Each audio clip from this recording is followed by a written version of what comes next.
Bonjour à toutes et à tous, merci de votre fidélité, je suis très heureux de vous retrouver pour cette homélie du 21e dimanche du temps ordinaire. Dieu le premier se donne à connaître, c'est lui qui prend l'initiative en se révélant par Jésus.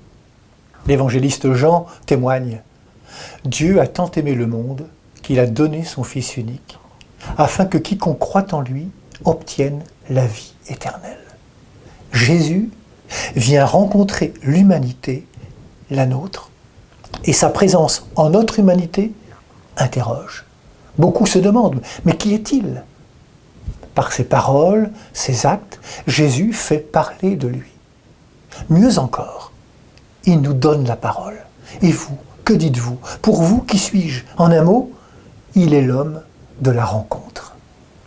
C'est en acceptant cette rencontre que nous entrerons dans la connaissance de Jésus-Christ.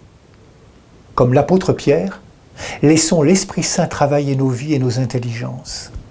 C'est en le fréquentant, en nous mettant à son école, en le suivant sur son chemin d'humanité révélé dans les évangiles, comme l'ont fait les premiers disciples, et Pierre en particulier, que nous entrerons petit à petit dans le projet d'amour de Dieu.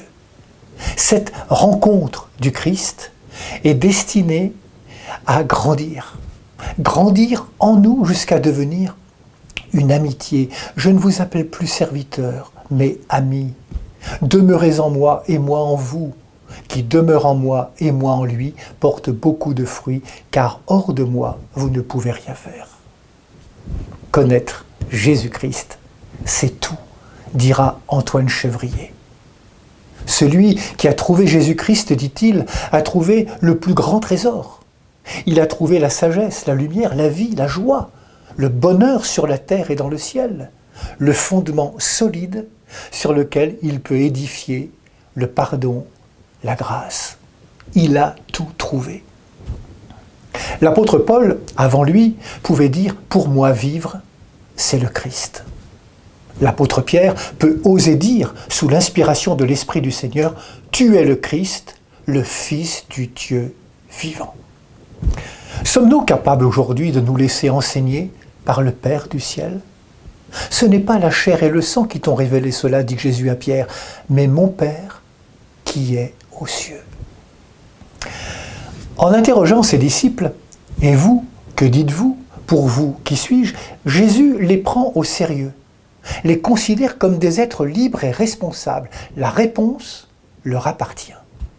On peut même affirmer que la réponse appartient à la communauté des disciples. Elle appartient à cette communauté que Jésus appelle pour la première fois dans l'Évangile « Église, tu es Pierre, et sur cette pierre je bâtirai mon Église ». Jésus n'interroge pas Pierre tout seul, mais l'ensemble des disciples. Pour vous, qui suis-je ?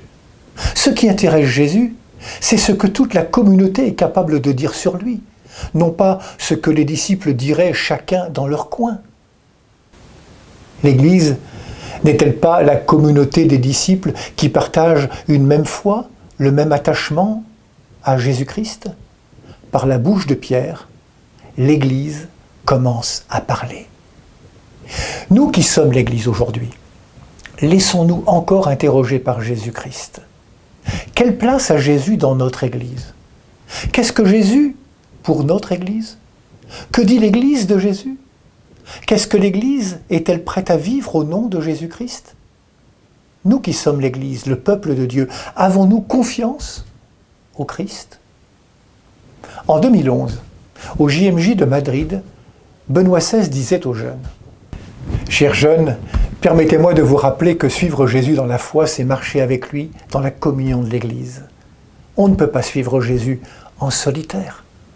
Celui qui cède à la tentation de marcher à son propre compte ou de vivre la foi selon la mentalité individualiste qui prédomine dans la société court le risque de ne jamais rencontrer Jésus-Christ ou de finir par suivre une image fausse de lui. Avoir la foi, c'est s'appuyer sur la foi de tes frères et sœurs et que ta foi serve également d'appui pour celle des autres. Il faut entretenir une vraie amitié avec le Christ. C'est de cette amitié que pourra naître l'élan qui porte à témoigner la foi dans les milieux les plus divers, y compris ceux dans lesquels il y a refus ou indifférence. On ne peut pas rencontrer le Christ et ne pas le faire connaître aux autres. Ne gardez donc pas le Christ pour vous-même. Transmettez aux autres la joie de votre foi. Le monde a besoin du témoignage de votre foi, il a certainement besoin de Dieu. Bon dimanche à toutes et à tous, prenez bien soin de vous et des autres.